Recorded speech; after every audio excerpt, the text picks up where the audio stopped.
After that pronunciation lesson, many of you are quite snarky, and so you wind up asking things that you think are very clever, like, ooh, ooh, ooh, ooh, ooh, ooh, ooh, Mr. Crow. But the Romans didn't have any tape recorders or video recorders or anything like that back then, so how do we actually know that the Romans pronounced things that way, huh? Yeah? Yeah, what now? And I'm very proud of you for asking questions like that. Luckily for classicists, there are many ways, however, in which we know how the Romans actually pronounced their language. In particular, there was the groundbreaking work of W. Sidney Allen in his book Vox Latina, which tells us a lot about how the Romans pronounced their words. In particular, there are 6 different methods which classicists have used to discover how the Romans actually pronounced their language.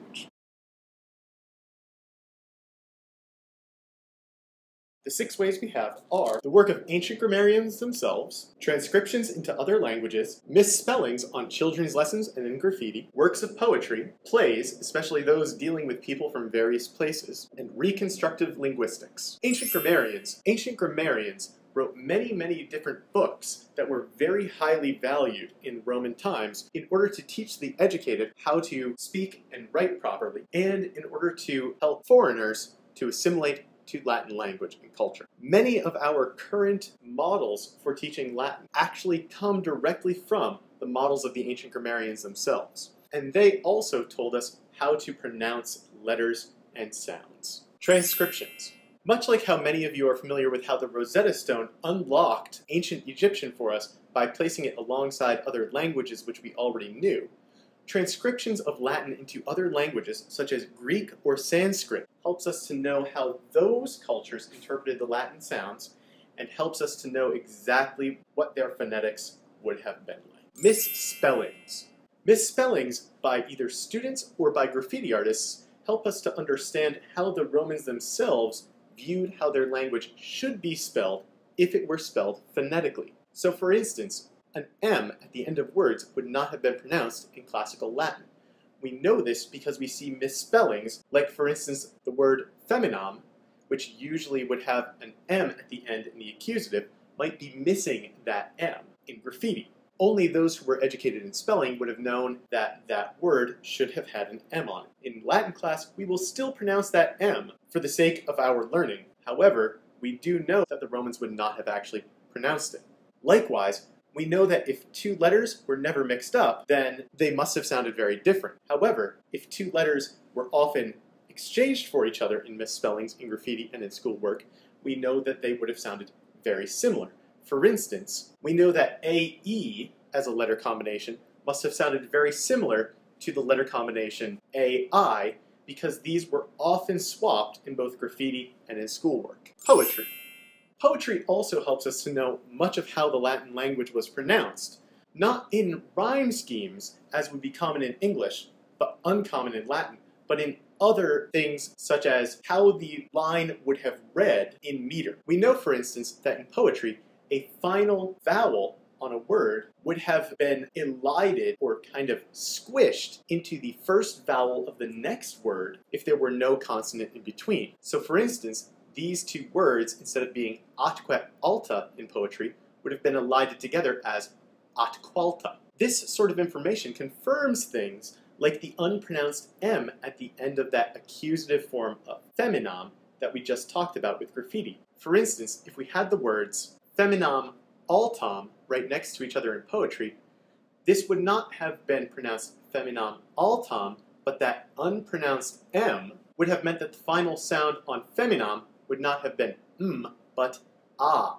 And now that means that those 2 vowels would have been squished together for a pronunciation feminaltam. Plays.